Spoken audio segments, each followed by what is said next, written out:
Godard. Avec qui monte Godard? Alors là, de toute façon, la chose n'a pas d'importance, mais de toute façon, Godard monte et démonte. Donc,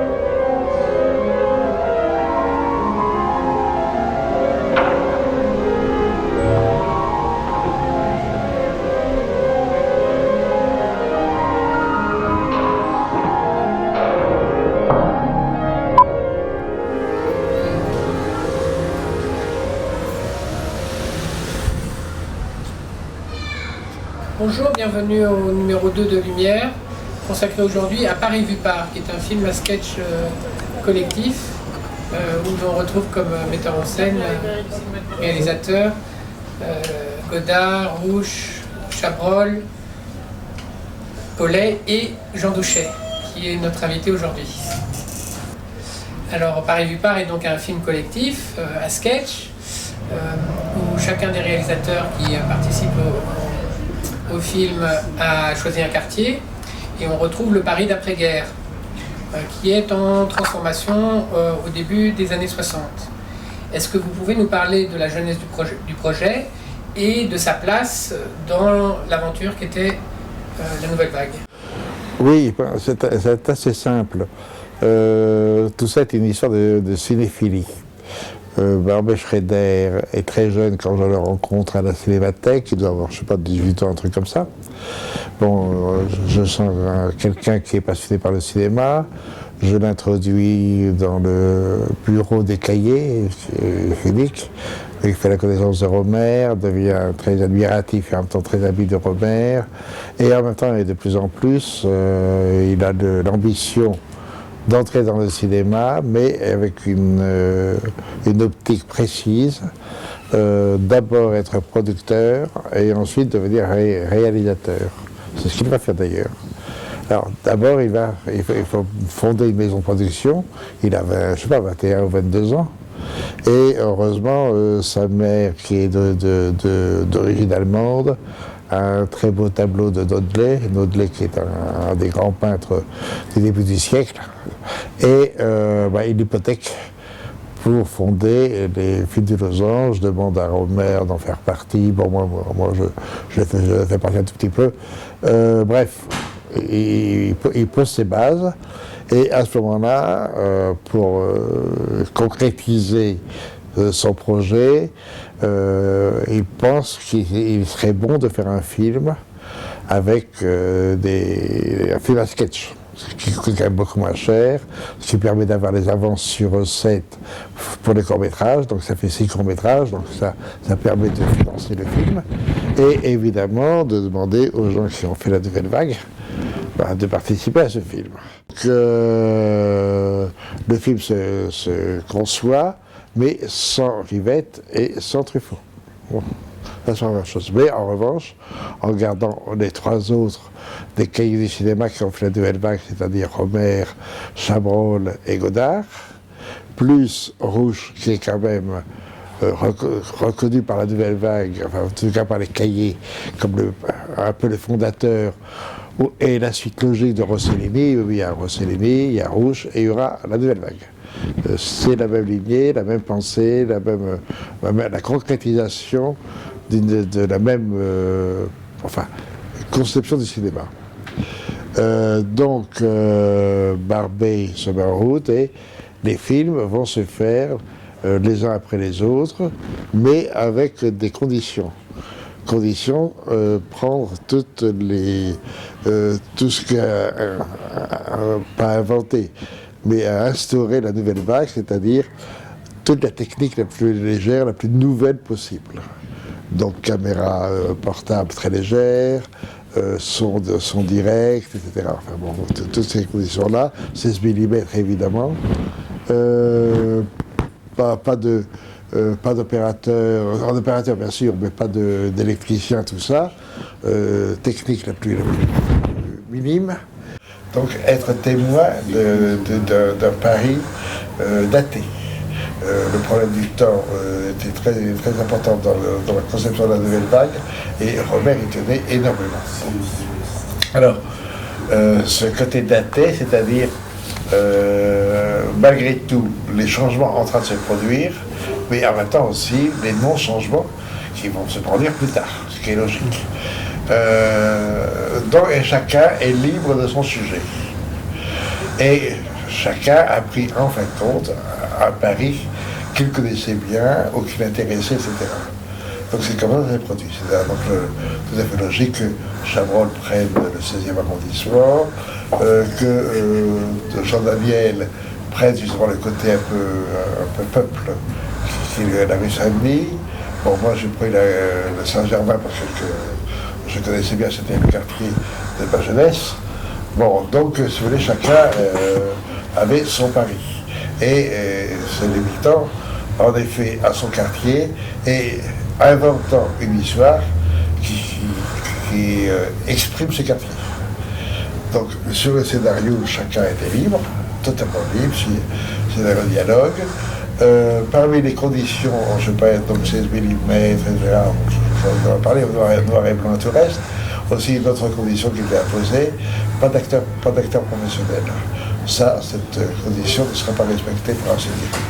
Mais ce sont donc des conditions auxquelles on s'est plié, et chacun donc a fait le film qu'il voulait faire, et évidemment exprimer, non pas son Paris, mais un Paris quand même pas faux. Là, vous avez parlé des quartiers. Est-ce qu'on peut parler de, il y a quelque chose qu'on pourrait dire sur les différentes méthodes de travail des différents réalisateurs, par exemple dans l'écriture, dans le scénario? Est-ce qu'il y aurait quelque chose d'intéressant à dire là-dessus ou... Il est difficile de parler du travail des autres, puisqu'il était aussi inclus dans le contrat, on peut appeler ça un contrat, enfin, le contrat moral, et qu'on n'avait pas à savoir le sujet de l'autre, et même son quartier. On ne savait rien. Donc on a travaillé tous à l'aveugle.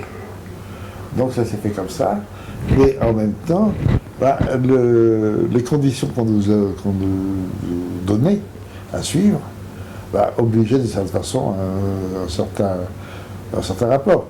Alors on a tous fait la caméra légère, travailler sur la caméra légère, donc se servir de cette idée pour en effet nous aider dans le scénario et les personnages, etc. Sur les lumières, puisqu'on n'avait pas de lumière, donc on était obligé de prendre le... Donc, si vous voulez, on était au fond imbriqués dans la même technologie chacun, quoi. Donc, on ne peut pas dire qu'il y a eu des méthodes de travail différentes.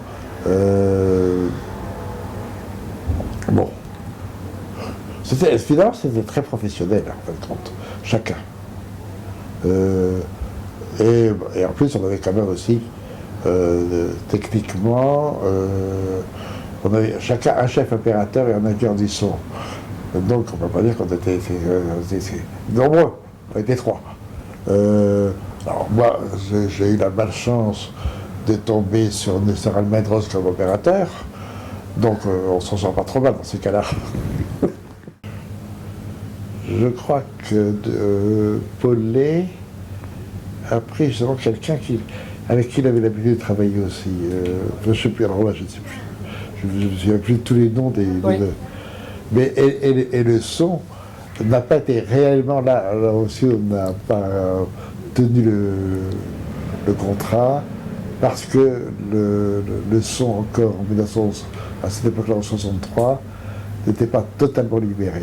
Donc on n'avait pas la liberté d'un son qu'on pouvait prendre comme ça dans la rue aisément. Il y avait encore un tout petit peu de lourdeur pour le son, donc la plupart des films ont été finalement pour synchroniser. Tous les films, il y a aussi, d'après ce que j'ai compris, il y a une monteuse qui a monté tous les films. Non. Moi j'ai eu Jackie Reynal, qui était aussi la monteuse de Rohmer. Mais Paulet a eu son monteur ou sa monteuse. Souvent Paulet, je crois qu'il était le monteur. Chabrol aussi, c'est pareil, il a bon avec son monteur. Godard. Avec qui monte Godard? Alors là, de toute façon, la chose n'a pas d'importance, mais de toute façon, Godard monte et démonte. Donc, Et pour ce qui est du rôle du producteur, donc de Barbet Schroeder, comment il travaillait avec vous ou avec vous? On ne peut pas dire que Barbet travaillait avec nous. Il nous a donné nos règles. Bon, il était là, bien sûr. Et bien, il avait sa petite maison de production. Il fallait bien que ça marche. Mais on l'a quasiment jamais vu, Barbet sur le plateau. Non, il était parfait. Il était vraiment un producteur idéal. Comme on en rencontre assez rarement, il faut bien le dire. Non, Barbet était parfait. Il a eu vraiment d'emblée conscience de ce que doit être un producteur. Il y a quelqu'un qui, à sa façon, a quelque chose à prendre, ou en tout cas à donner dans l'art même du film qu'on est en train de faire. Ce n'est pas quelqu'un qui calcule ses réseaux, c'est quelqu'un qui doit entrer dans l'œuvre en train de se faire. C'est pas lui qui la conçoit, mais c'est lui qui lui permet d'être. Voilà. Non, il était très bien Barbet. Et d'ailleurs, il a monté sa maison, le film de Losange, à partir de ça, et on voit quand même qu'aujourd'hui, ça reste une des dernières maisons importantes du cinéma français. Vous pouvez nous dire encore quelque chose maintenant sur la sortie du film, et comment il a été reçu, ou comment il a été... comment vous-même vous l'avez perçu sa sortie Je répète, donc le film, je crois qu'on a mis à peu près 1 an et demi à le faire, entre la liberté des gens, etc., pour faire les films et tout le reste. Donc, j'ai une bonne mémoire, on a commencé en 63, moi j'ai dû tourner en 64, j'ai dû être l'avant-dernier film, je pense. Et donc le film a été prêt pour 65. Et il est sorti à ce moment-là, enfin, il a été montré, et stupéfaction, c'était un très bon accueil. Très très bon accueil, les gens ont aimé le film. En général, le film à sketch qui se faisait dans la production ordinaire ne plaisait pas. Ça voulait se faire toujours avec les grands monuments du cinéma, par exemple, le film Rossellini, Fellini, Visconti, etc., bon, des choses comme ça, quoi. Là, c'était tellement sympathique, c'était tellement amical, c'était tellement jeune cinéaste, et jeune amoureux du cinéma, qu'il y a eu, et c'est vrai, une chose qu'on remarque encore aujourd'hui au bout de 50 ans, une sorte d'union totale. On n'a presque pas l'impression que c'est filmé par des gens différents. On a l'impression que ce sont des films de la même personne. En tous les cas, il y a un esprit, et qui est l'esprit Nouvelle Vague, est là, présent de bout en bout du film. Ça, c'était remarqué. Bon, le film a été, par ailleurs, dans les festivals. Moi, je sais que j'étais là-bas, et donc il a été présenté au Festival de Berlin. On n'a rien reçu, mais ça, c'est tant pis pour eux. C'est de leur faute. Mais le film est sorti en salle, et relativement, il a eu un petit succès. Et en effet, le film a eu cette espèce de cours personnel, un peu secret, mais qui a fait que toutes les générations qui ont suivi ont eu l'occasion d'entendre parler du film, de le voir. Et le film, aujourd'hui encore, intéresse. Alors, 20 ans après ce film, il y a eu, à mon avis, ils ont eu tort de le faire, un remake avec des jeunes réalisateurs nouveaux, et là ça a été raté. Parce que tout simplement, il n'y a pas l'esprit.